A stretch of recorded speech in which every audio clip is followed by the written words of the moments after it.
I'd like to tell you a little more about The Last Word before I read you the poem. The poem is written by our dear friend Alex Skovron, who was born in Poland and emigrated first to Israel and then to Australia, where Helene and I met him in December 2001. Preceded, however, by a voluminous correspondence, mostly on email, which included him sending us several books of Australian poetry that he had edited. Our sending him 2 of our CDs,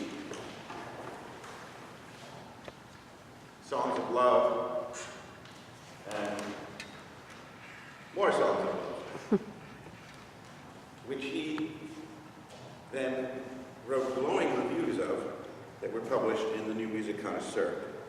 On December 2nd, 2001, at the Bryant Library here in Roslyn, and then the following month in Melbourne and in Sydney, Helene and I performed my 18-song cycle, An Australian Odyssey, which included 2 poems by Alex and 16 more by 13 other poets, 10 of whom we spoke with, and 6 of whom came and read their poems prior to Helene's singing them. On July 14, 2002, Helene and I were married at Stephen Wise Free Synagogue in Manhattan. 6 composers wrote music for the ceremony, and Alex Skovron wrote a poem, Epithalamium, which was read at the ceremony. At our house concert this past June 3rd, we Skyped him in from Melbourne, where even though it was the middle of the night there, he read The Last Word for us. We videotaped it, and you can find it on YouTube by Googling his name and the name of the poem. Unfortunately, we were not able technically to enable him to read it for us again today, but plan to do so at the Hofstra performance next year. Today, I shall read the poem for you. Written in 2010, it was published in 2014 in Alex's latest book, which he sent us last year. I knew just about immediately I wanted to set it, as it was almost hard to believe how even more relevant it had become during the last 2 years. You can follow it in the program as I read it if you want. On a practically daily basis, language has been debased, laws broken with impunity, environmental protection dismantled, the Endangered Species Act endangered, and all decency abandoned by those who call any fact they don't want to hear fake news. Unthinkable, and yet the truth we're living in. And yet, we fight on. As a certain senator from Massachusetts has reminded us, we persist. And as Pete Seeger, whose centenary we'll celebrate here next May, said, just keep on keeping on.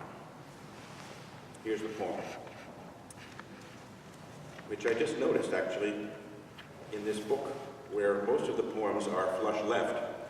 This one is flush right. I think maybe that's a political statement. The Last Word.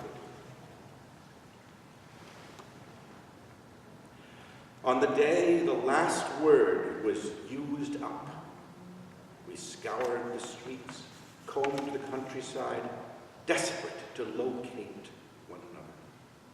We sensed only remotely. Amanda, if you want to follow the text, it's right in your program, okay? I'm going to start over again, okay? It's on the second to last page. Here. Right? No, I'm sorry, I'm wrong. It's on the back page. Here. Yeah, it's on the back page. Okay. I'll start.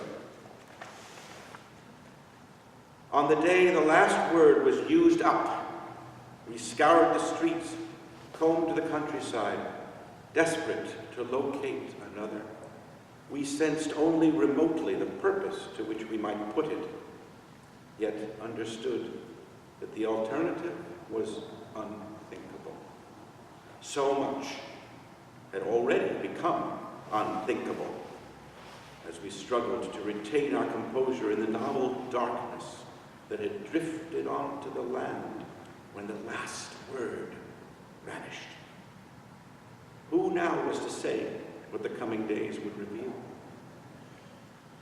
It was difficult to believe deep down that no word would ever again disclose itself. But as we searched, a seeping despair colonized our hearts like a colorless ink, staining our knowledge across a land arid and thirsty for what? There was no describing this desolation.